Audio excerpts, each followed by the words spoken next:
9 years of marriage, 2 beautiful kids, and one devastating secret. What I uncovered in my own home changed everything I thought I knew about love, trust, and family. As I stepped into the bathroom, a faint glimmer on the carpet caught my attention, a reflection of sunlight sneaking through the blinds. Curious, I glanced down, careful not to step on anything sharp. Sarah hadn't mentioned dropping anything here, but you never know. On closer inspection, I spotted a tiny foil circle, nestled inconspicuously against the carpet's neutral tone, nearly invisible until the light hit it just right. Bending down, I picked it up. It was the backing from a pill strip, the kind that's left behind when a pill is popped out. Flipping it over, I noticed markings on one side, TUE. That likely meant Tuesday, which made sense since today was Wednesday. But the discovery raised an immediate question. I don't take any medication myself. At 35, I'm in perfect health. So is my wife, Sarah. We'd both recently passed our annual physicals with flying colors. So why was there a pill backing here, in our bathroom? A few possibilities crossed my mind, but one thought stood out. The birth control pill. Sarah and I had made the decision for me to get a vasectomy 2 years ago after the birth of our second child. Since then, I'd assumed she no longer needed to take the pill. Besides, Sarah had always been lucky in that department. She's never had severe cramps or complications that would require it for other reasons. So why now? For a moment, I wondered if it was related to an illness, something she hadn't told me about. But that thought didn't stick. We'd both just received clean bills of health. If the foil was here, the pills had to be nearby. My stomach twisted as I locked the bathroom door behind me and started searching. Eventually, I found them. They were tucked away inside a box of tampons, beneath a bottle of aspirin. The packaging was unmistakable, her old birth control pills, the same brand Sarah had used before my vasectomy, back when we were planning our family.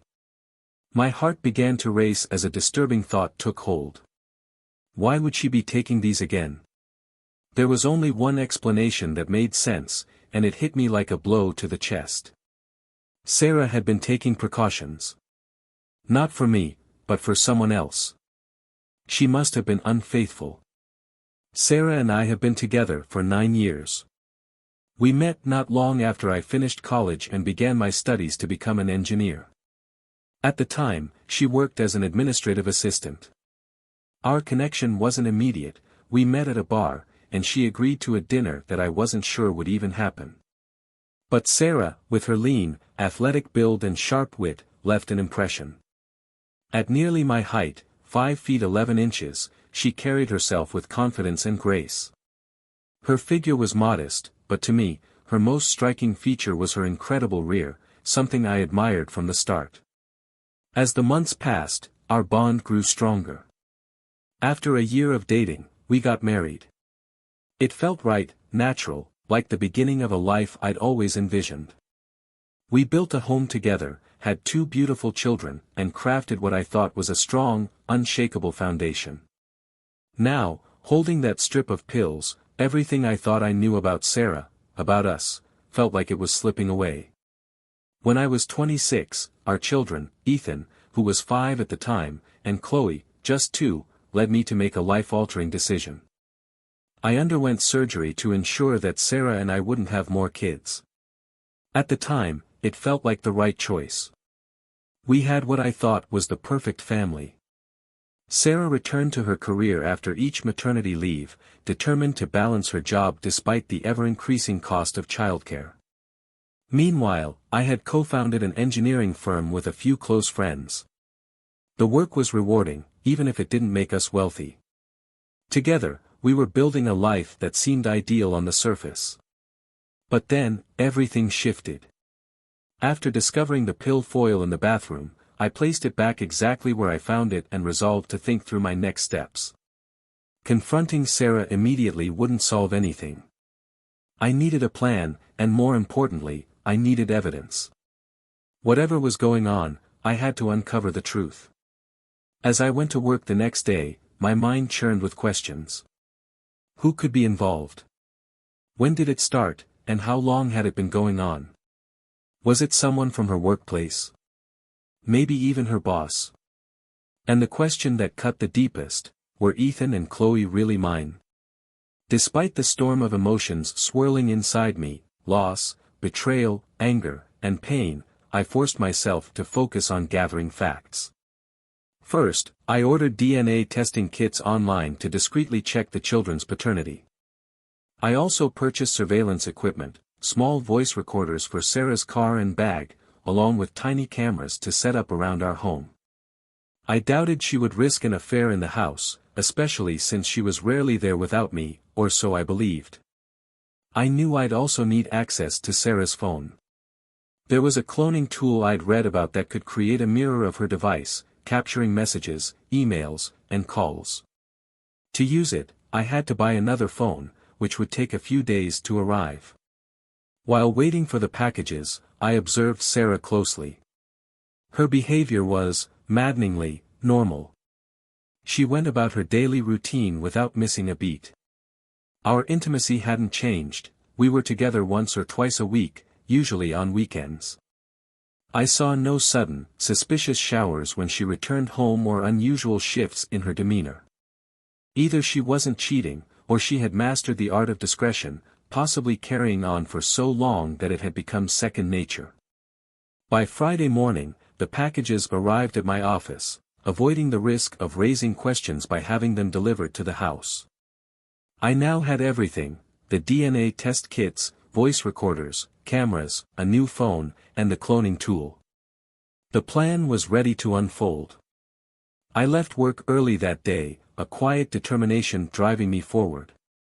When I got home, our au pair was feeding Ethan and Chloe their dinner. I set the packages aside and mentally prepared myself for the steps ahead. I carefully placed the cameras in discreet spots, one in the bathroom, another in the living room, and one in the bedroom position to capture a clear view of our bed. After helping Ethan and Chloe with their bedtime routines, I quietly collected DNA samples from them and myself, sealing them in the prepaid envelopes and mailing them first thing the next morning. Sarah came home at her usual time, and we fell into our typical routine. We exchanged updates about our day, though neither of us seemed to really be listening. After dinner, she headed to the shower, giving me the opportunity to act. While she was occupied, I installed voice recorders in her car and handbag. I also cloned her phone using the device I'd ordered earlier that week.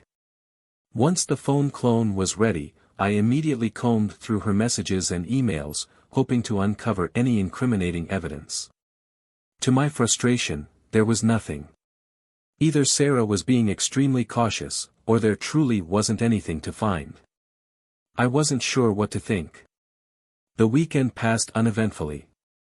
Mornings were as they'd always been, our usual closeness before the kids woke up. We spent time together as a family, with no interruptions or odd behavior from Sarah. However, I couldn't ignore the missing pills from her strip. Whatever she was doing, she was still taking them. On Monday morning, I told Sarah I'd be working from home for the day. She left for the office as usual, which gave me the opportunity to retrieve the flash drives from all the cameras and review the footage. The bathroom camera confirmed what I suspected: she was taking the pills regularly. But it was the bedroom footage that delivered a shocking revelation. On Saturday evening, while I was busy making dinner, Sarah had taken a shower in our bedroom bathroom. She'd brought a second phone with her, a phone I'd never seen before. She texted someone on it before hiding it in the ventilation duct. When I checked the vent later that evening, the phone wasn't there, suggesting she carried it with her when she left the house. That phone was my first solid lead, clear evidence that something wasn't right. The next morning, I kept a close watch as Sarah prepared for work. The bedroom camera recorded her retrieving the hidden phone from the vent and slipping it into her handbag before leaving the house. That evening, after she returned home and showered, I noticed the phone was no longer in her bag. Knowing she likely hid it back in the vent, I waited for my chance.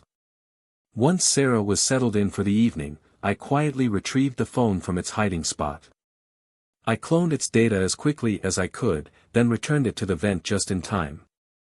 I was almost caught when Sarah unexpectedly came out of the shower and found me sitting near Chloe's bed. "Is something wrong?" she asked softly, her tone filled with concern. I shook my head, stroking Chloe's hair gently. "Sometimes I just like to sit with one of them," I whispered, my voice steady despite my racing heart. "It reminds me how lucky I am." Sarah smiled faintly and went back to the bedroom, leaving me alone in the quiet. But my mind was anything but calm. That second phone, and whatever secrets it held, would finally tell me the truth. "I'm so lucky to have such wonderful children," Sarah said with a warm smile as she stood in the doorway. "You're such a sentimental old man," she teased gently. "Come on, let her sleep before you wake her." I gave Chloe one last gentle stroke on the head and left the room, my chest tightening with the weight of everything I now knew. The next morning, I finally worked up the courage to go through the cloned phone. Sitting in my office, I unlocked the device and began reading. Within minutes, my world came crashing down. The texts were explicit, details of secret meetings and moments of intimacy shared between Sarah and an unnamed individual. They spoke of passion, familiarity, and a closeness that excluded me entirely. Reading those words was like witnessing a version of Sarah I didn't recognize, as though I didn't even exist in her private world. Tears rolled down my cheeks as I stared at the screen, the intercom on my desk buzzing repeatedly in the background. I ignored it, unable to focus on anything else. Finally, my secretary, Megan, knocked lightly on the door and stepped inside. Megan had always been the picture of professionalism. With her slim frame, neatly tied red hair, and sharp green eyes, she had a quiet elegance about her. She was older than her years in demeanor, always composed and direct. Our relationship had always been strictly professional. I respected her for her dedication, and she'd often confided in me about her struggles with a former partner at the firm who had treated her poorly. When she'd threatened legal action, the partner demanded her dismissal, presenting the firm with an ultimatum: her or him. In the end, I chose Megan, gaining 60% ownership of the firm while losing that partner. She stayed because she knew I respected her, and I valued her loyalty. Now, Megan stood in front of me, holding out a tissue. "Here," she said softly, her voice full of concern. She placed the napkins on my desk and locked the door behind her. "What's going on? Tell me." For the first time, I shared everything with someone. I handed her the phone, letting her scroll through the messages. She read them in silence, her expression remaining neutral as her sharp eyes took in every detail. "This is Sarah's phone?" she asked finally. I nodded. "Do you know who he is?" "No," I replied, my voice hoarse. "How did you find this out?" The words came easily now, as if I'd rehearsed them. I told her about the silver foil on the bathroom floor, my discovery of the pills, and the camera footage that led me to the hidden phone. Megan sat quietly as I spoke, her hand resting on mine for the first time in all our years working together. It was a gesture of reassurance, one I hadn't realized I needed. "You need more information," she said firmly. "Wait until we have the DNA results on Wednesday. That'll give you the full picture." "I don't know if I can," I admitted, my voice barely above a whisper. She nodded thoughtfully. "Our team in Portland needs your help urgently," she said after a pause. "I'll book a flight. You can head out today and return Thursday. It'll give you time to clear your head." I hesitated, but then agreed. Maybe a change of scenery was what I needed to face what came next. "I can't deal with this right now," I muttered, shaking my head. "Then let me handle it," Megan said calmly, taking my phone. She quickly typed out a message to Sarah, telling her I'd be unavailable and that we'd talk later. Within minutes, Sarah responded, confirming she understood and adding that she loved me. Megan handed my phone back, giving me a look that said, "You've got more important things to focus on right now." Her words sparked something in me. My analytical mind kicked into gear, and before I could stop myself, I said, "Take them both down." I expected Megan to be shocked, maybe even horrified. Instead, she gave a small, knowing grin. "Okay," she replied. "I get where you're coming from, Gary, but let's be realistic. That's not legally viable right now. Let's look at your options first." Megan laid them out plainly, her tone measured and professional. "Option 1, she began. Do nothing. Keep playing ignorant for the sake of a peaceful life. You stay married, pretend this didn't happen, and keep the family intact." I winced at the thought but said nothing. Option 2, she continued, is an amicable divorce. You cite irreconcilable differences, divide your assets, and agree to child support. It's clean, but you'll need to brace for the financial hit. And option 3? I asked, though I wasn't sure I wanted to hear it. Go nuclear, Megan said bluntly. Sue for infidelity, contest paternity, and fight for everything. It'll be messy, expensive, and emotionally draining, but if you want to come out on top, it's an option. I leaned back in my chair, overwhelmed. Sarah had always claimed she valued her independence and career. But now I wondered, was that just an excuse to stay close to whoever this lover was? My eyes drifted toward the mini bar in the corner of the room. Megan caught the look and immediately shut it down. Don't even think about it, she warned.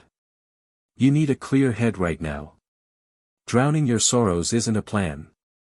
A plan? I said bitterly. I had a plan, a loving wife, 2 beautiful kids, a stable life. Now, I'm a betrayed man with uncertain paternity. My life's in ruins, and you're talking about plans? Megan studied me for a moment, her sharp green eyes assessing my state. Then she glanced at her watch and stood. All right, she said briskly, you've got a choice to make, Gary. You can either spiral, or you can act. Your family's future and the company's future depend on you. What's it going to be? Her words hit me like a cold splash of water. My relationship with Sarah might have been crumbling, but I still had responsibilities, to my children, to my employees, and to myself. I took a deep breath, nodding slowly. You're right, I said, my voice steadier. We need to focus on what comes next. Megan's expression softened just slightly. That's the Gary I need right now, she said. Someone who plans for the future. We spent the rest of the evening strategizing. At first, I considered selling my shares in the company to free up capital, but Megan suggested visiting the bank to explore alternatives like accessing my 401k and leveraging home equity. This will consolidate your finances, I said, trying to wrap my head around the complex plan. But won't there still be a record of my assets? Couldn't the court just order me to split them with Sarah? Only if you still have them, Megan said, a sly grin forming. And that's where Vegas comes in. Vegas? I repeated, raising an eyebrow. Spend a week there, she said matter-of-factly. Blow through everything before filing for divorce. By the time the court looks at your finances, you'll appear broke and deeply in debt. It sounded outrageous, even reckless, but it was tempting. Before I could respond, our lawyer raised an important point during a follow-up briefing the next morning. You forgot one thing, he said, scanning the notes Megan and I had provided. What's that? I asked. You have a marriage contract. A prenup? I asked, stunned. I hadn't thought about it in years. I was surprised. I didn't realize that was part of the partnership agreement, I admitted, leaning back in my chair. When you joined the firm, all partners were required to sign a prenuptial agreement to protect the company in case of a personal split, the lawyer explained. It's standard. The prenup covers only your stake in company assets, not personal ones. As an employee, Sarah can only claim your salary and 401k. That's it. So what do you suggest? I asked hesitantly. I recommend you get all your facts straight before making any big decisions about the divorce, he said firmly.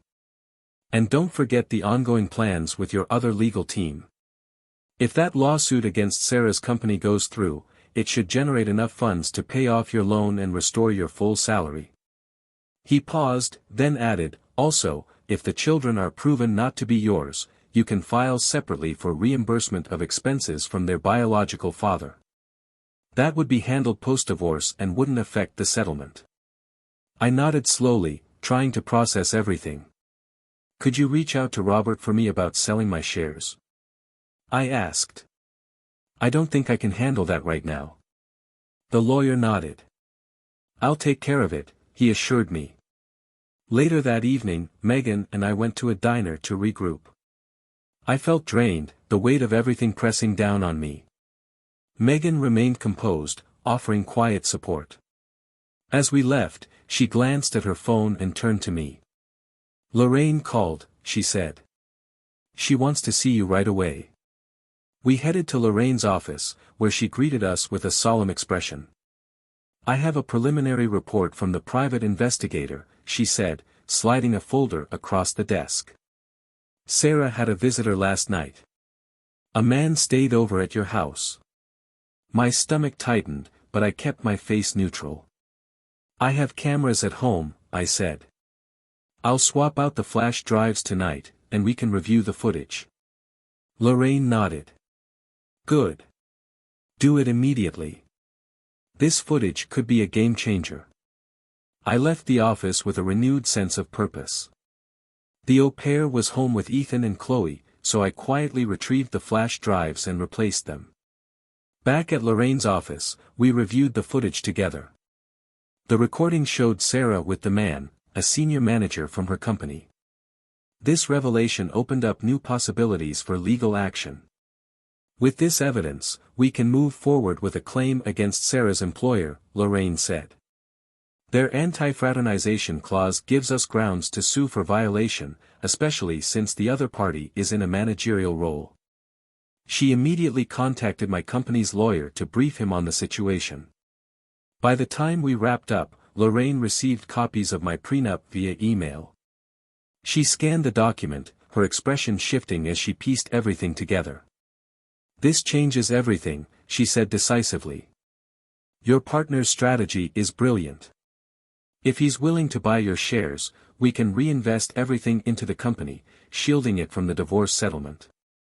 And with this footage, we have additional leverage, against her, against him, and against her company. I nodded numbly. It felt like I was running on autopilot, detached from the emotional weight of the situation. All that mattered now was executing the plan and protecting what I could. As I sat at home after dinner, lost in thought, my phone rang. I flinched, half expecting it to be Sarah. It wasn't. Hello. I answered, my voice subdued. Gary, it's Robert. Why? Robert asked simply, his tone both curious and concerned. I took a deep breath. Robert and I had been friends since our university days, where we bonded over a collaborative project that eventually laid the foundation for our business.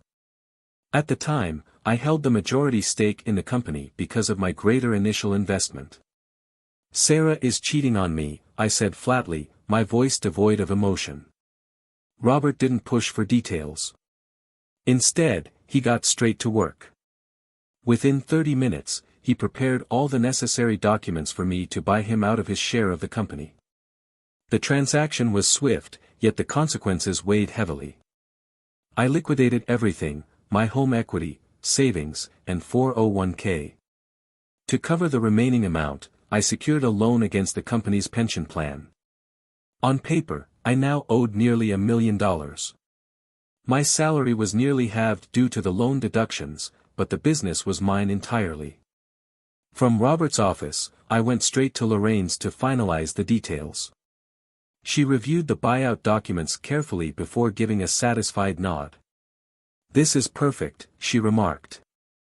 I'll draft the necessary papers to safeguard your assets today. I left her office feeling slightly steadier. There was a plan in place, but the emotional toll was another matter entirely. Later that afternoon, I had an appointment with Dr. Harrington, my physician. Megan accompanied me, staying in the waiting room while I checked in. But as I was called into the consultation room, I hesitated and gestured for her to join me. "Please," I said softly. She nodded and followed me in without hesitation. Dr. Harrington didn't bat an eye at Megan's presence. He was familiar with her role in my life and the situation I was navigating. "Gary," he began, his voice steady, "I understand you're inquiring about a vasectomy reversal." I blinked in surprise. "That's possible?" I asked, glancing at Megan, who gave me a small, encouraging smile. "It's quite feasible," Dr. Harrington assured me. "We see success rates around 95% for procedures like this, especially in cases like yours." His words brought a glimmer of hope I hadn't expected. The next day, Megan and I drove to a private community just outside the city, known for hosting corporate events and discreet meetings. Stephanie, the woman we were meeting, welcomed us inside without hesitation. She led us to what appeared to be her husband Bill's office, gesturing for us to sit. "How can I help you?" Stephanie asked, addressing me directly with a calm, empathetic tone. I struggled to find my words. After a long pause, I finally asked, "Did you know?" Stephanie sighed heavily, her expression laced with sadness. "No," she admitted. "I suspected, but I never had proof. I couldn't find anything concrete." Her honesty was sobering. We discussed logistics briefly before agreeing on a timeline. "Will a week be enough?" she asked. I nodded. "That should be fine." Stephanie stood, signaling the end of our meeting. As I got up to leave, she hugged me briefly and kissed my cheek, her gesture both kind and bittersweet. Megan and I left the office in silence, the weight of the day pressing down on us. There was still much to do, but for the first time in days, I felt like the pieces were starting to fall into place. "I'm so sorry," Stephanie repeated as she released me from the brief hug. Turning to Megan, she added, "Take care of him." Megan offered a faint, appreciative smile, though I caught the slight wince at Stephanie's affectionate gesture. "He deserves better than what that woman did to him," Stephanie added softly before walking us to the door. Back at the office, I spent the rest of the day immersed in work, wrapping up the tasks I'd left unfinished after my trip to Portland. The focus was welcome, giving me a temporary reprieve from the whirlwind of emotions. By day's end, I packed up and headed home, unsure of what awaited me there. Later that evening, Megan knocked on my office door as she usually did before leaving. "You've got this," she said simply, her tone firm yet kind. When I returned home, the sight of our family photos on the walls and the framed ones on the mantel made my chest tighten. They had once been my pride and joy, a testament to the life Sarah and I had built. Now, they stood as painful reminders of her betrayal. I resolved to leave them untouched, uncertain of how things would unfold. Sleep didn't come easily that night. I tossed and turned, thoughts racing until exhaustion overtook me. When I woke early the next morning, Sarah was already gone. The housekeeper was tending to Ethan and Chloe, and for a moment, I sat silently in the kitchen, my mind drifting to dark places. Did Sarah know the children weren't mine? The question gnawed at me, twisting my emotions into a tighter knot. I began imagining scenarios where she had knowingly brought me into her lies, her complicity in an act of betrayal so profound it felt suffocating. By Monday, I had resolved to act decisively. If Sarah's actions had any repercussions for me or the children, I vowed to ensure she faced consequences as well. Her deception extended beyond me, it had fractured our family. Megan's voice of reason echoed in my mind as I made my plans. "If you don't speak out, Sarah will, and her version will paint you as the villain. She could claim you're abusive or unfit. People might doubt her, but if you speak preemptively, it will undermine her defense."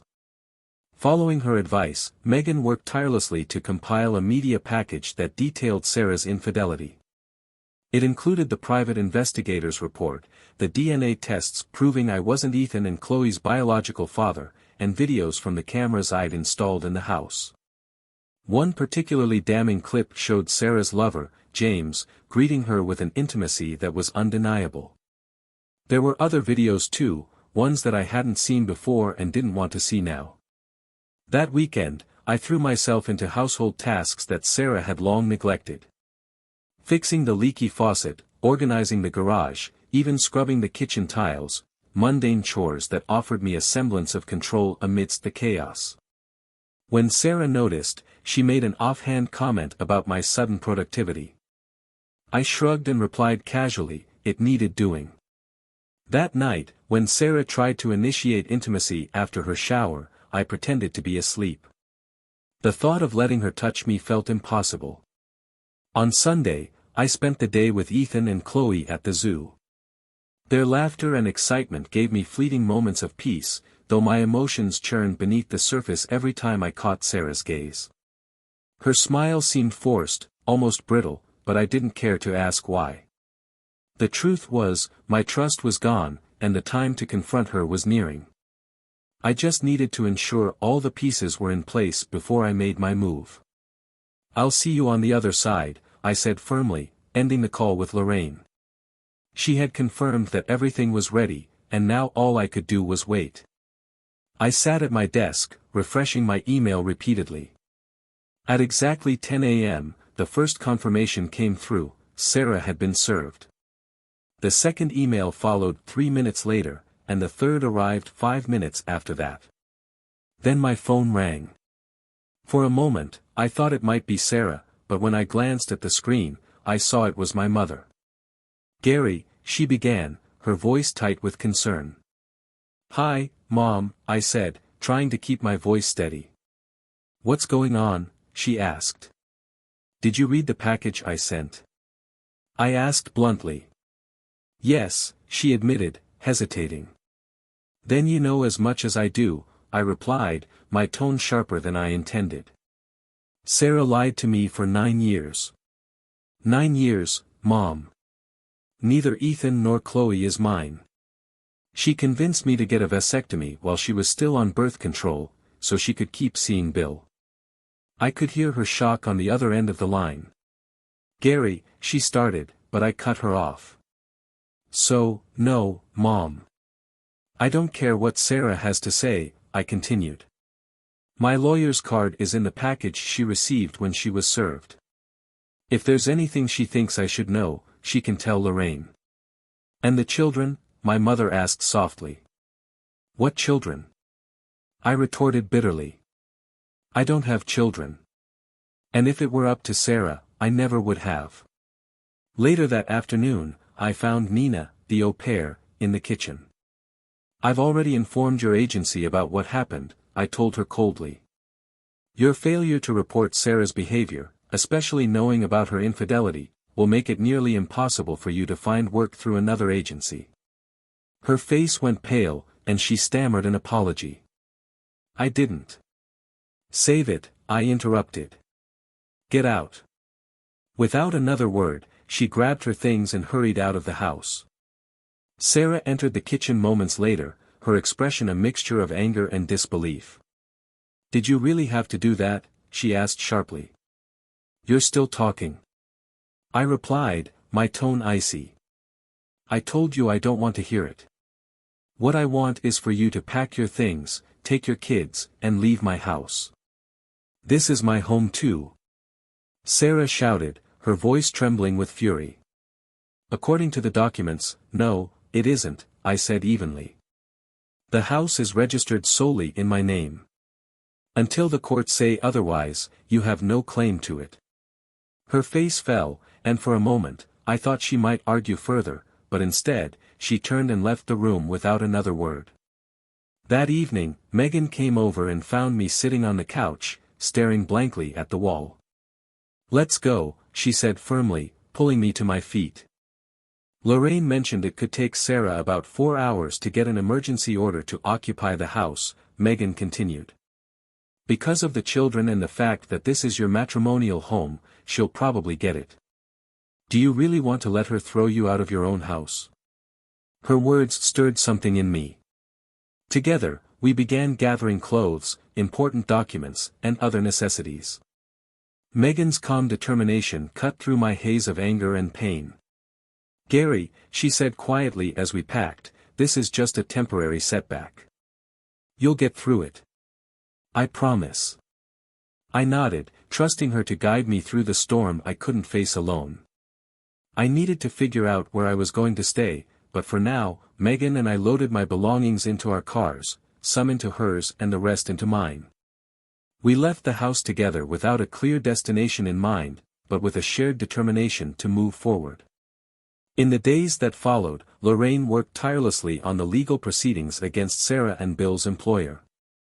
Their company's details were murky to me at first, but apparently, we had filed a claim for damages that exceeded the company's ability to pay.